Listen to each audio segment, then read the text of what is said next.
जय हिंद फ्रेंड्स आप लोगों को दृष्टि 360 एकेडमी में बहुत बहुत स्वागत है। इस चैनल पे आपको ऑल कॉम्पिटिटिव एग्ज़ाम से रिलेटिव वीडियो मिलती रहती है, इसलिए आप लोग इस चैनल को सब्सक्राइब ज़रूर करें अगर सब्सक्राइब नहीं किए हैं तो चलिए आज की क्वेश्चन स्टार्ट करता हूँ। फर्स्ट नंबर क्वेश्चन है जो कि ये NCERT से है, जो कि UPSC, BPSC, PCS civil service exam के लिए सिविल सर्विस एग्ज़ाम के पॉइंट ऑफ व्यू से मोस्ट इम्पोर्टेंट क्वेश्चन फुल व्याख्या के साथ आप लोगों के सामने लेके आ गया हूँ। ठीक है, तो चलिए आज की क्वेश्चन स्टार्ट करते हैं। रॉबर्ट ब्रूस फूड थे एक क्या थे? तो रॉबर्ट ब्रूस फूड एक थे भूगर्भ वैज्ञानिक और पुरातात्विक। ठीक है, ए और बी दोनों। ठीक है, इसकी फुल डिटेल्स हम जान लेते हैं। देख रहे हैं ये प्रीलिम्स में पूछा गया है, यूपी लोअर सब प्री में पूछा गया है 2015 में। ठीक है, 2015 में यह पूछा गया है। इसकी मैं कुछ डिटेल्स में आपको बता दूं। इंसाइक्लोपीडिया ब्रिटानिका के अनुसार रॉबर्ट ब्रूस फूड ब्रिटिश भूगर्भ वैज्ञानिक और पुरातात्विक थे। ठीक है, जियोलॉजिकल सर्वे से संबंध रॉबर्ट ब्रूस फूड ने 1863 ईस्वी में भारत में पाषाणकालीन बस्तियों के अन्वेषण की शुरुआत की। ठीक है, तो देखिए इसमें एक पॉइंट बन रहा है 1863 ईस्वी में। ठीक है, भारत में पाषाणकालीन बस्तियों के अन्वेषण की शुरुआत की थी। कब की थी? तो 1863 ईस्वी में। ठीक है, आप लोग को ये सारा पॉइंट याद रखना है कि अतः स्पष्ट है कि इस प्रश्न का उत्तर विकल्प ए और बी दोनों ही हो सकते हैं। ठीक है, तो आप लोग समझ गए होंगे। अगर नहीं समझ पा रहे हैं तो दोबारा वीडियो को बैक करके देख लीजिए। ठीक है, बहुत बहुत धन्यवाद। अगर आप लोग को कोई सुझाव हो, ठीक है, तो फीडबैक कमेंट में ज़रूर करें कि आप लोगों को मैं किस तरह का वीडियो लाऊं, आप लोगों के लिए कौन से एग्ज़ाम के लिए किस तरह के। ठीक है, तो मैं वो ज़रूर लाऊंगा, आप लोग अपना फीडबैक कमेंट में ज़रूर करें। धन्यवाद। तो सेकेंड नंबर क्वेश्चन है, कोपेनहेगन संग्रहालय की सामग्री से पाषाण कांस्य और लोह युग का त्रियुगीय विभाजन किया था। ऐसा किसने किया था? ठीक है, तो ऑप्शन नंबर ए है थॉमसन ने, ऑप्शन बी है लुबाक ने, ऑप्शन सी है टेलर ने, ऑप्शन डी है चाइडन ने। तो इसका राइट आंसर है ऑप्शन नंबर ए थॉमसन ने। ठीक है, थॉमसन ने, जो कि ये देखिए यूपीपीसीएस में प्रीलिम्स में यह पूछा गया है, यूपीपीएस प्रीलिम्स में। ठीक है,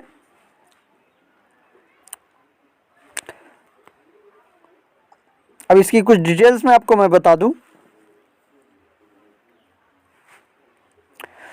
तो डेनमार्क के कोपेनहेगन संग्रहालय 1818 और 1820 में एक आयोग के रिपोर्ट के अनुसार, ठीक है, सामग्री के आधार पर पाषाण, कांस्य और लोह, ठीक है, युग का त्रियुगीय विभाजन क्रिश्चियन जेनसन थॉमसन ने किया था। यद्यपि थॉमसन ने 1836 ईस्वी में इसी वर्गीकरण के अनुसार संग्रहालय की वस्तुओं का विवरण प्रकाशित किया था। ठीक है, चलिए अगला क्वेश्चन बढ़ते हैं। क्वेश्चन नंबर 3 आप लोग सामने आ रहा है। उल्लेखनीय प्रमाणों के अनुसार पशुपालन का प्रारंभ हुआ था। ठीक है, ये भी यूपीपीसीएस मेंस में 2006 में पूछा गया है। ठीक है, तो इसका राइट आंसर है मध्य पाषाण काल में। ठीक है, उल्लेखनीय प्रमाणों के अनुसार पशुपालन का प्रारंभ कब हुआ था? तो मध्य पाषाण काल में। ठीक है, मध्य पाषाण काल में। ऑप्शन नंबर डी इसका राइट आंसर है। इसके बारे में कुछ डिटेल्स में जानकारी लेते हैं। तो मध्य पाषाण काल के अंतिम चरण में पशुपालन के साक्ष्य प्राप्त होने लगते हैं। ऐसे पशुपालन के साक्ष्य भारत में आदमगढ़, होशंगाबाद जो कि मध्य प्रदेश में है, आदमगढ़ होशंगाबाद मध्य प्रदेश में है, तथा बागोर भीलवाड़ा राजस्थान से मिले। ठीक है, ये सब आप नोट जरूर करिएगा। ठीक है, चलिए अगला क्वेश्चन है मध्य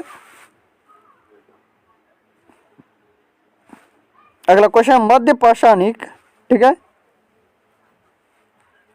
अगला क्वेश्चन है मध्य पाषाणिक में पशुपालन। ठीक है, मध्य पाषाणिक प्रसंग में पशुपालन के प्रमाण जहां मिले वह स्थान कौन सा है? जो कि यूपीपीसीएस में पूछा गया है, प्रीलिम्स में 2008 में। ठीक है, 2008 में यह पूछा गया है।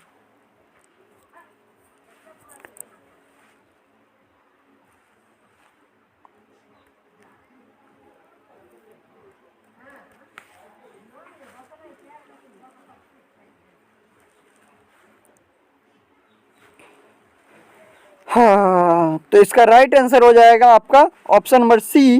ठीक है, आदमगढ़। ठीक है, आदमगढ़ इसका राइट आंसर हो जाएगा।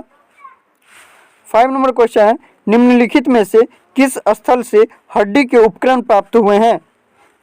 तो इसका राइट आंसर हो जाएगा सी और डी, महदहा से और सराय नाहर राय से। ठीक है, ये भी देखिए पूछा गया है, सारा क्वेश्चन पूछा गया है। यूपीपीसीएस मेंस में 2010 में यह पूछा गया क्वेश्चन है। अब इसकी मैं कुछ डिटेल्स आपको जानकारी दे दूं। तो मध्य पाषाण कालीन महदहा जो कि उत्तर प्रदेश के प्रतापगढ़ जिले में स्थित है, बड़ी मात्रा में हड्डी एवं सिंह निर्मित उपकरण प्राप्त हुए हैं। जी आर शर्मा महदहा में 3 क्षेत्रों का उल्लेख करते हैं, जो झील क्षेत्र, बुचड़खाना संकुल क्षेत्र एवं कब्रिस्तान निवास क्षेत्र में बटा था। बुचड़खाना संकुल क्षेत्र से ही हड्डी एवं सिंह निर्मित उपकरण एवं आभूषण बड़े पैमाने पर पाए गए हैं। सराय नाहर राय से भी अल्प मात्रा में हड्डी के उपकरण मिले हैं। ठीक है, इतना आप लोग समझ गए होंगे। चलिए अगला टॉपिक की तरफ बढ़ते हैं। अगला क्वेश्चन है, हड्डी से निर्मित आभूषण भारत में मध्य पाषाण काल के संदर्भ में प्राप्त हुए हैं। तो इसका राइट आंसर हो जाएगा ऑप्शन नंबर ए और बी। ठीक है, ए और बी, सराय नाहर राय से और महदहा से। ठीक है,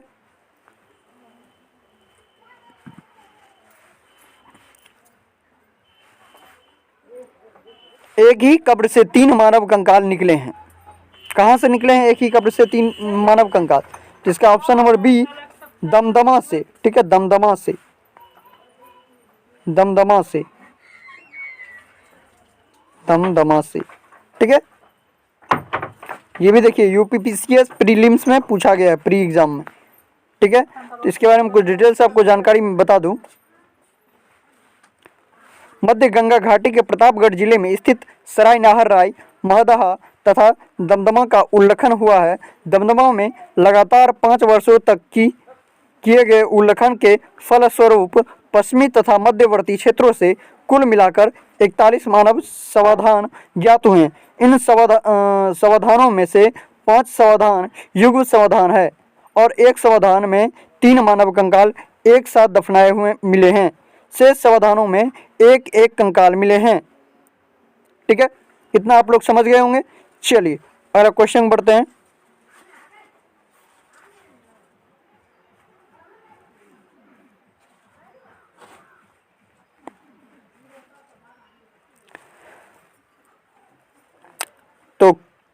क्वेश्चन नंबर 8 है, खाद्यान्नों की कृषि सर्वप्रथम प्रारंभ हुई थी।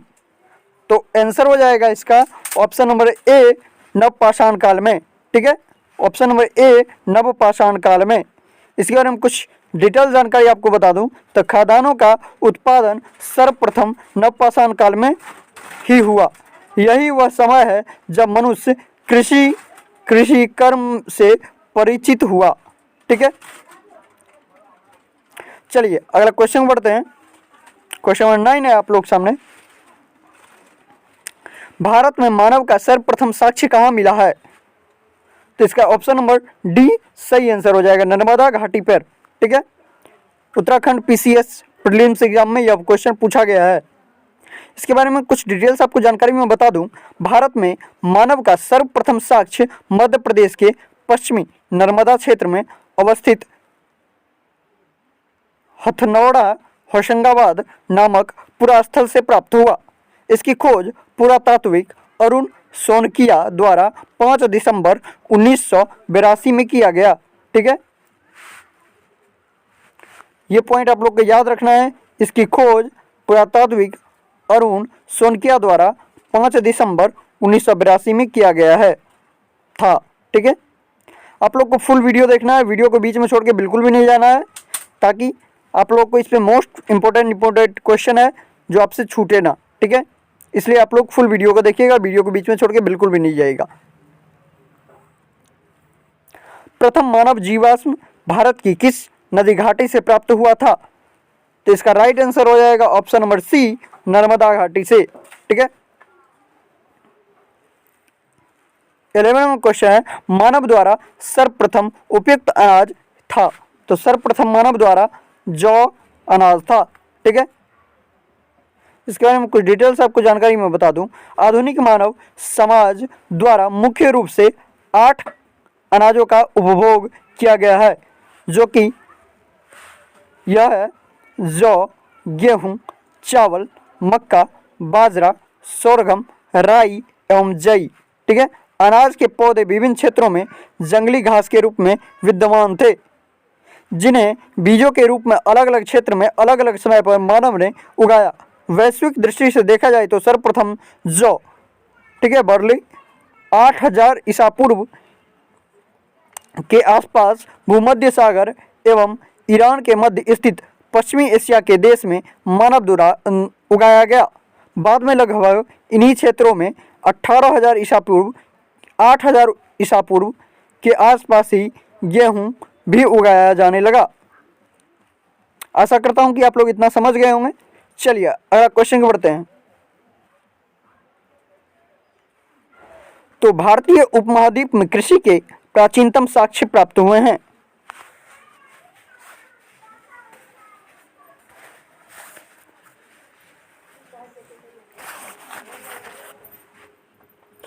तो इसका राइट आंसर हो जाएगा आपका ऑप्शन नंबर बी।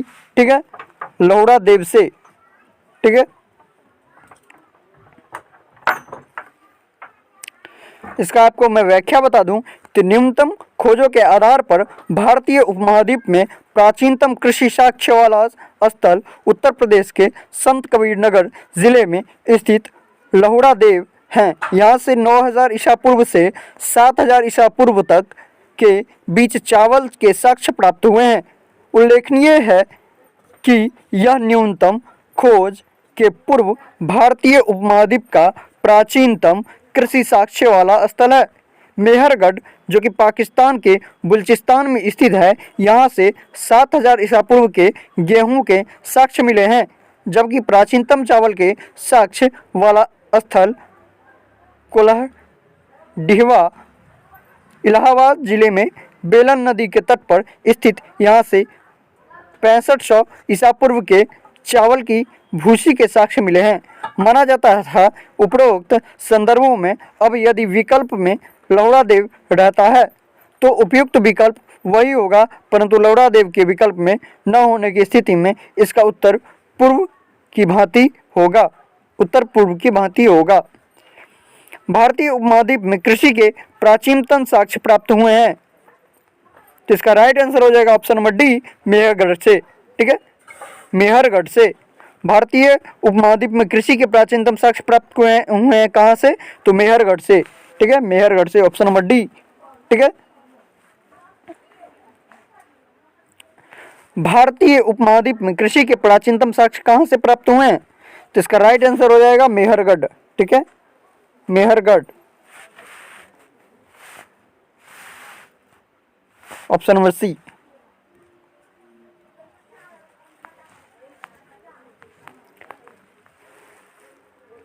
नवपाषाण युग में भारतीय उपमहाद्वीप में उत्तर पश्चिमी क्षेत्र में निम्नलिखित में से किस स्थान पर कृषि के अभ्युदय के प्रारंभिक प्रमाण प्राप्त हुए हैं? तो इसका राइट आंसर हो जाएगा ऑप्शन नंबर बी, मेहरगढ़। ठीक है,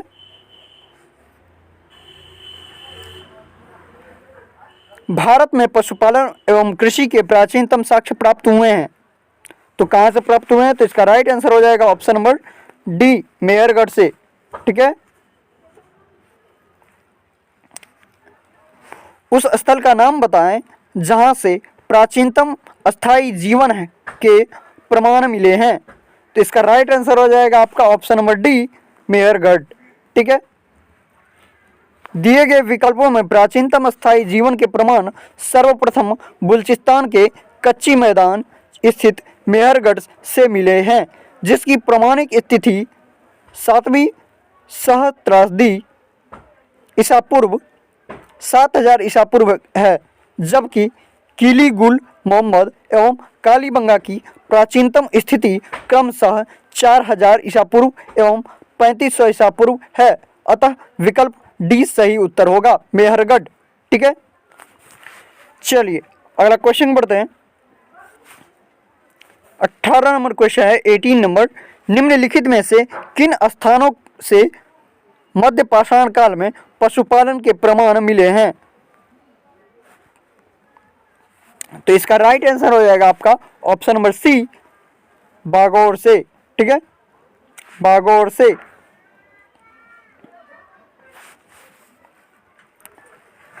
तो मध्य पाषाण काल के पशुपालन के साक्ष्य प्राप्त होने लगते हैं। पशुपालन के प्रारंभिक साक्ष्य मध्य प्रदेश में होशंगाबाद के निकट आदमगढ़ पुरास्थल और राजस्थान के भीलवाड़ा जिले में स्थित बागौर से मिलते हैं। निम्नलिखित में से किनको चालकोलिथिक युग भी कहा जाता है? तो इसका राइट आंसर हो जाएगा आपका ऑप्शन नंबर सी, ताम्र पाषाण युग को। ठीक है, ताम्र पाषाण युग को। ठीक है, ताम्र पाषाण युग को चालकोलिथिक या कैलकोलिथिक युग भी कहा जाता है। ताम्र पाषाण युग को क्या भी, ये मोस्ट इंपोर्टेंट पॉइंट है। ठीक है, चलिए अगला क्वेश्चन, निम्न में से किस पुरास्थल से पाषाण संस्कृत से लेकर हड़प्पा सभ्यता तक के सांस्कृतिक अवशेष प्राप्त हुए हैं? तो इसका राइट आंसर हो जाएगा आपका मेहरगढ़। ठीक है, option number B. Baluchistan Pakistan में स्थित पुरास्थल मेहरगढ़ से पाषाण संस्कृति से लेकर हड़प्पा सभ्यता तक के सांस्कृतिक अवशेष प्राप्त हुए हैं। ठीक है, नवदा टोली का उल्लेखन किसने किया था? तो इसका राइट आंसर हो जाएगा आपका option number C, H D. Sankalia ने। ठीक है, एच.डी. सांकलिया ने।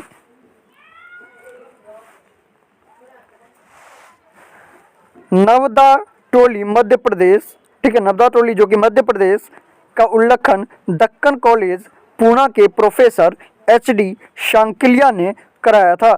यह स्थल उस महाद्वीप का सबसे विस्तृत उल्लेखनीय ताम्र पाषाणिक ग्राम स्थल है, जिसकी तिथि ईसा पूर्व 1600 से 1300 के मध्य निर्धारित की गई है।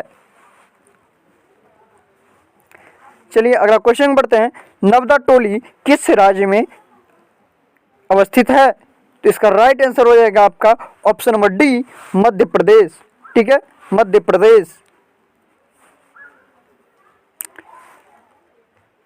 वृहत पाषाण स्मारकों की पहचान की गई है। तो इसका राइट आंसर हो जाएगा मृतक को दफनाने के साथ मृतक को दफनाने के स्थान के रूप में। ठीक है, इसका मैं कुछ डिटेल्स में आपको बता दूं तो नवपाषाण युगीन दक्षिण भारत में शवों को विभिन्न प्रकार की समाधियों में दफनाने की परंपरा विद्यमान थी। इस समाधियों को जो विशाल पाषाण खंडों से निर्मित है वृहत पाषाण या मोगालिथ के नाम से भी जाना जाता है। इसके विभिन्न प्रकार हैं जैसे शिष्ट समाधि,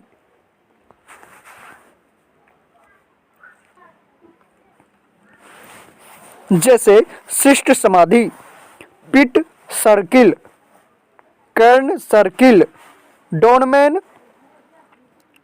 अब्रेला स्टोन, हुड स्टोन, कदराए, मेहीर। ठीक है,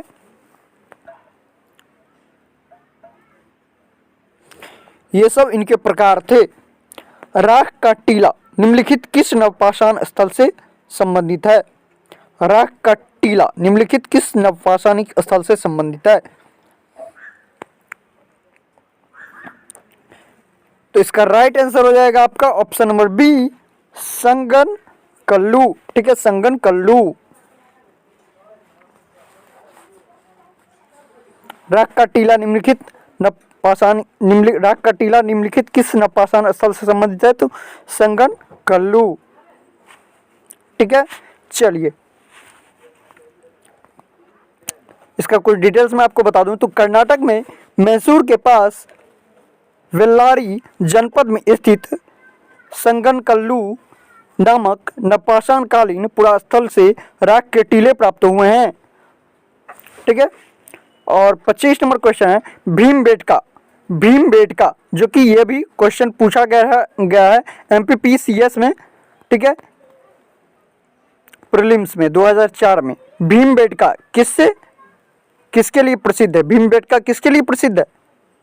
ये तो आप लोग को पता होना चाहिए अगर आप लोग UPSC BPSC की अगर तैयारी कर रहे हैं तो इसका राइट आंसर होगा आपका ऑप्शन नंबर ए, गुफाओं के शैल चित्र। लास्ट में आप लोग यह कमेंट जरूर करिएगा कि आप लोग को इसमें से कितने क्वेश्चन का आंसर पता था। ठीक है, भीमबेटका किसके लिए प्रसिद्ध है? तो गुफाओं के शैल चित्र के लिए। ठीक है, मध्य प्रदेश के रायसेन जिले में स्थित भीमबेटका प्रागैतिहासिक शैल चित्रकला का श्रेष्ठ उदाहरण है। इन गुफाओं में जीवन के विभिन्न रंगों को पेंटिंग के रूप में उकेरा गया है, जिनमें हाथी, सांभर, हिरण आदि के चित्र हैं।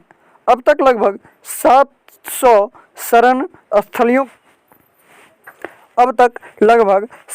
शरण स्थलियों की पहचान की जा चुकी है, जिसमें 133 में चित्र पाए गए हैं। निम्न में से कौन सा स्थल प्रागैतिहासिक चित्रकला के लिए प्रसिद्ध है? तो इसका राइट आंसर हो जाएगा ऑप्शन नंबर बी, भीमबेटका। ठीक है, कौन सा स्थल है प्रागैतिहासिक चित्रकला के लिए प्रसिद्ध? तो भीमबेटका। ठीक है,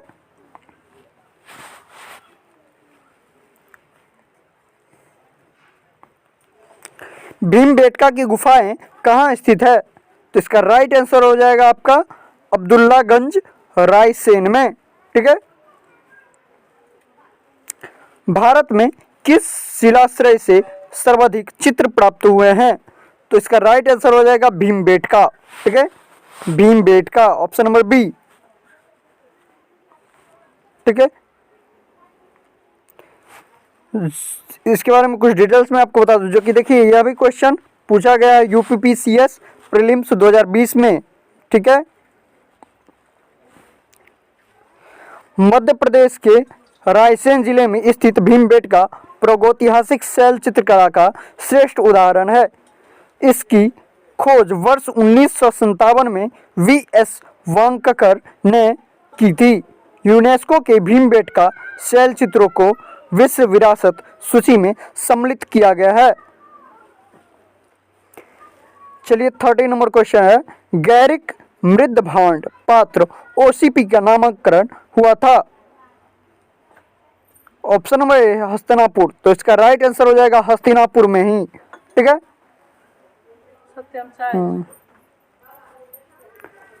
तो इसकी डिटेल्स मैं आपको बता दूं। गंगा यमुना दो आब और सांस्कृतिक परंपरा संभवतः उस संस्कृति के साथ शुरू होती है जिसे आपने अत्यंत विशिष्ट मृदभांड के नमूनों के कारण गौरवर्णी गैरिक मृदभांड संस्कृति ओसीपी कहा गया। वीवीवी लाल ने वर्ष 1951 में हस्तिनापुर में सर्वप्रथम गैरिक मृदभांड प्राप्त किया था और वही इसका नामांकन हुआ। ताम्रसम काल में महाराष्ट्र के लोग मृतकों को घर के फर्श के नीचे किस तरह रखकर दफनाते थे? तो उत्तर से दक्षिण की ओर दफनाते थे। इसका कुछ डिटेल्स आपको मैं बता दूं तो महाराष्ट्र के ताम्रपाषाण कालीन संस्कृति जोरवो संस्कृति के नोवासा, दोमाबाद, कोरठे, चंदौली, इनाम गांव आदि पुरास्थलों में घरों के मृतकों और अस्थि कलश में रखकर उत्तर से दक्षिण स्थिति में घरों के फर्श के नीचे दफनाए जाने का साक्ष्य मिले हैं। कब्र में मिट्टी की हड्डियां और मिट्टी की हांडियां, ठीक है, हड्डियां नहीं हांडियां, जिसे हम लोग मिट्टी का जो बर्तन जो बना हुआ रहता है हांडियां, और तांबे की कुछ वस्तुएं भी रखी जाती थी। निम्नलिखित में से किस स्थल के मानव कंकाल के साथ कुत्ते का कंकाल भी शवदान के से प्राप्त हुआ है? तो बुर्ज होम से। ठीक है, कहां से? तो बुर्ज होम से। जम्मू एवं कश्मीर में श्रीनगर के निकट उत्तर पश्चिमी में स्थित बुर्ज होम से नवपाषाणिक अवस्था में मानव कंकाल के साथ कुत्ते का कंकाल भी शवदान से प्राप्त हुआ है। गर्तावास में गड्ढे वाले घर भी यहाँ के प्रमुख विशेषताएं हैं। निम्नलिखित में से किस स्थान पर मानव के साथ कुत्ते को दफनाए जाने का साक्ष्य मिला है? तो इसका राइट आंसर हो जाएगा बुर्ज होम, जो कि अभी बताए हैं आपको। ठीक है, गर्तावास के साक्ष्य प्राप्त हुए हैं तो बुर्ज होम। ठीक है, ये भी उसमें व्याख्या में आपको बताए हैं। विंध्य क्षेत्र के किस शिलाश्रय से सर्वाधिक मानव कंकाल मिले हैं? तो लोखिया में। ठीक है, ऑप्शन नंबर डी इसका राइट आंसर हो जाएगा लोखिया में। Doctor JN. पांडे की पुस्तक पुरातत्व विमर्श के अनुसार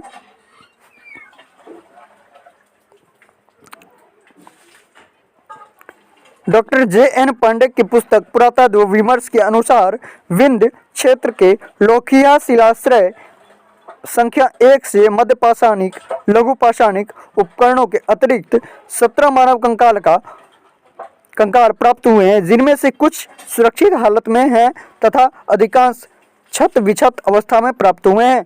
अमेरिका की ओरेगॉन विश्वविद्यालय ने के जॉन आर लुकास के अनुसार लोखिया में कुल 27 मानव कंकाल की अस्थियां मिली हैं। 36 नंबर में है, नीचे दो कथन दिए गए हैं, एक को अमिक कथन तथा दूसरे को कारण आर कहा गया है। अमिक कथन 1, विंध्य क्षेत्रों के पाषाण युगीन लोगों ने नूतन भूतल काल के अंत में गंगा घाटी में प्रव्रज किया। आर में जलवायु परिवर्तन के कारण इन काल में शुष्कता का। तो नीचे दिए गए कूट से सही उत्तर का चयन कीजिए। ठीक है, अब इसमें जो कूट दिया गया है उसका सही चयन करना है। तो इसका राइट आंसर ए दिया हुआ है। ठीक है, ए और आर सही है तथा ए और आर दोनों सही है तथा आर ए की सही व्याख्या करता है। ठीक है, देखिए ये मेंस में पूछा गया है, यूपीआरओ और एआरओ में। जी.आर. शर्मा ने सराय नाहर राय में खुदाई के बाद यह अवधारणा दी थी कि नूतन भूतल काल के अंत में सूखे के कारण विंध्य क्षेत्र में भोजन की कमी के कारण लोगों ने गंगा घाटी क्षेत्र में प्रवास किया था। भारतीय पुरातत्व सर्वेक्षण निम्नलिखित विभागों मंत्रालयों में से किसका संलग्न कार्यालय है? तो संस्कृति का। ऑप्शन नंबर इसका ए, संस्कृति का।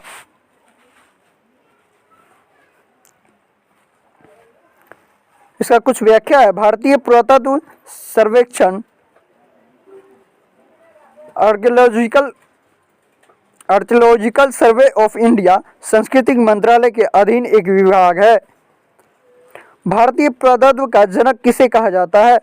तो अलेक्जेंडर किनिग्म को। ठीक है, अलेक्जेंडर किनिग्म को। अलेक्जेंडर किनिग्म 1814 से 1893 ईस्वी को एक ब्रिटिश सेनाधिकारी के रूप में बंगाल इंजीनियर्स के साथ काम करने के लिए तैनात किया गया। उन्होंने ही भारतीय पुरातत्व के जनक के रूप में जाना जाता है। राष्ट्रीय मानव संग्रहालय कहाँ पर है? तो इसका राइट आंसर हो जाएगा ऑप्शन नंबर सी, भोपाल। ठीक है, राष्ट्रीय मानव संग्रहालय जिसका नाम बदलकर इंदिरा गांधी राष्ट्रीय मानव संग्रहालय कर दिया गया है, भोपाल मध्य प्रदेश में स्थित यह भारत सरकार के संस्कृति विभाग के अंतर्गत स्वशासित संगठन है।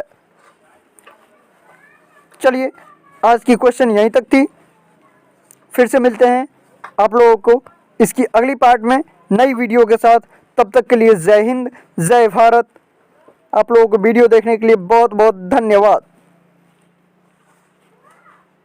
इसकी अगली पार्ट और आएगी।